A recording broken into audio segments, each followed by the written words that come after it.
ఇప్పుడు సంపద సృష్టి అని చెప్తాం. సంపద సృష్టి అంటే ఏంటి? ఇప్పుడు నేను ఒక బిల్డింగ్ కట్టుకున్నా. ఓ బిల్డింగ్‌లో పైన నేను ఉంటాను. కింద 4 షాపులు అద్దెలకి ఇచ్చుకుంటే నేను ఒక రూ. 1,00,00,000 అప్పు తీసుకున్నా సరే, దాంట్లో దానికి ఏది 20 ఏళ్లకో, 25 ఏళ్లకో లోన్ వస్తది. హౌసింగ్ లోన్ అంటే.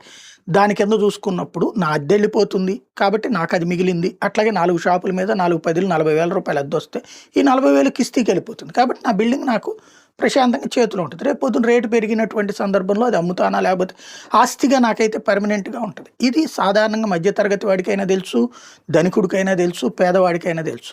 ఇది సంపద సృష్టి అంటే వ్యక్తికి. ప్రభుత్వాలకి అంతే కదా! ప్రభుత్వాలకి ఇంకా డబ్బులు ఈజీగా ఇస్తారు. మనకు అప్పులు ఇయ్యాలంటే 1,00,000 అడ్డంకులుంటాయి. వాళ్ళకైతే ఏ ప్రాబ్లమ్ లేదు కదా! అయినా సరే భూమిని మేము మీకిచ్చేస్తాం. నువ్వు కట్టుకుని నువ్వు డబ్బులు వసూలు చేసుకొని నాకో రూ. 10 ఈ తరహా విధానం ఏంటో నాకు అర్థం కాలేదు. ఇప్పుడు విజయవాడ, గుంటూరు, హైదరాబాద్ ఇట్లాంటి చోట